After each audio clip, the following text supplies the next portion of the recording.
Crushing शुरू न करने वाली शुगर मिल्स के खिलाफ एक्शन प्लान तैयार कर लिया गया। केन कमिश्नर पंजाब ने कहा कि क्रशिंग शुरू न करने वाली मिल्स को 10 लाख रुपए यौमिया जुर्माना होगा। दूसरी जानिब 27 शुगर मिलों ने क्रशिंग शुरू कर दी है। मजीद तफसीलात जानेंगे नुमाइंदा डॉन न्यूज़ अली वकार से। अली वकार, मजीद क्या मालूम हो सका?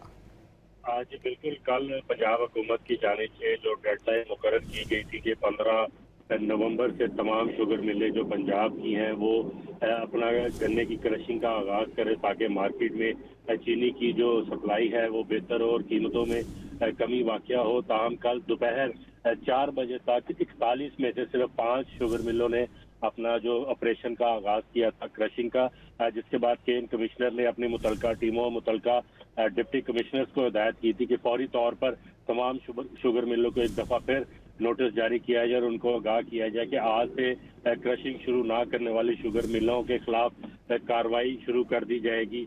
जिसके बाद तकरीबन 27 शुगर मिलों ने कल रात तक अपना जो क्रशिंग का सीजन का आगाज कर दिया है, जिसके बाद अब 14 शुगर मिलें बकाया रहती हैं जिन्होंने अभी तक क्रशिंग का आगाज नहीं किया। जिस पर केन कमिश्नर पंजाब का ये कहना है कि जो अब पीर वाले दिन इसकी बाकायदा जो मॉनिटरिंग टीमें हैं उसकी मॉनिटरिंग शुरू करेंगी और जिन शुगर मिलों ने क्रशिंग का आगाज नहीं किया होगा उनको योमिया 10 लाख रुपए जुर्माना आयद किया जाएगा। इसके अलावा जो किसानों को गन्ने की रकम की फराहमी है और उसका वजन जो है उसकी चेकिंग और मॉनिटरिंग के लिए भी टीमें तश्कील दी गई हैं। डिप्टी कमिश्नर्स को हिदायत की गई है कि वो इस चीज़ को भी यकीनी बनाए कि किसानों को उनके वजन के मुताबिक मुकम्मल जो अदायगियां हैं वो शुगर मिलें करें। इस वक्त मार्केट में जो चीनी की कीमत है पंजाब की अगर बात करूं तो मुख्तलिफ शहरों में 210 रुपए से लेकर 220 रुपए फी किलो तक ये चीनी फरोख्त हो रही है। हालांकि हुकूमत ने जो रेट मुकर्रर किया हुआ है वो तक 200 रुपए से